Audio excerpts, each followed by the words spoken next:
கர்த்தருடைய நாமத்துக்கு ஸ்தோத்திரம் உண்டாவதாக. வேத வசனம் தெரியாததுக்கு முன்னாடி நாம் எப்படி இருந்தோமோ தெரியாது. ஆனால் இப்பொழுது நாம் வேத வசனத்தை நாம் தெரிஞ்ச பிறகு நாம் இருதயங்களை கடினப்படுத்தக்கூடாது. அவருடைய வேத வசனத்துக்கு செவி சாய்த்து அதன்படி நடக்கிறவர்களை பாக்கியவான்களை, அவர்களே கர்த்தருடைய இளைப்பாறுதலை பிரவேசிப்பார்கள்.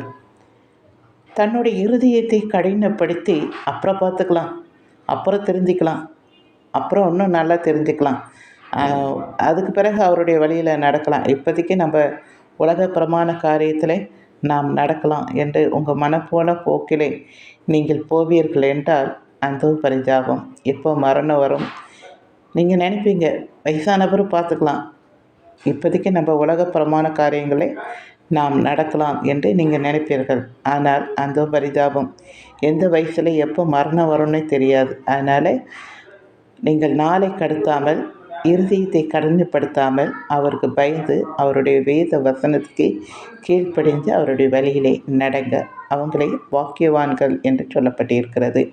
எனக்கு அன்பானவர்களை மீண்டும் சொல்லுகிறேன், தன் இருதயத்தை கடினப்படுத்துகிறவன் சகாயமின்றி சடிதிலை நாசமடைவான். துர்மார்க்குக்கு வரும் பலன் அப்படியாக தான் இருக்கும். இப்படிப்பட்டவர்களை என்ன சொல்லப்பட்டிருக்கிறது? துர்மார்க்கன். எவ்வளோ சொல்லியும் அவன் கீழ்ப்படியாமல் போனால் அவனுக்கு வருகிற தண்டனை அப்படியாக தான் இருக்கும். நான் ஒருவனை பார்த்தேன். அவன் மிகுந்த குடிகாரன். குடும்பத்தை நடத்தாதனால அவன் வெளியே திருத்தப்பட்டான், பிள்ளைகளாலும் மனைவியாலும்.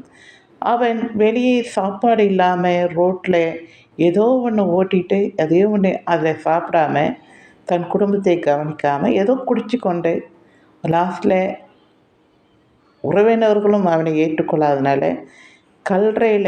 கல்ற தோட்டத்து மேலே அவன் கல்லறை மத்தியிலே வாழ்ந்து கொண்டே இருக்கிறான்.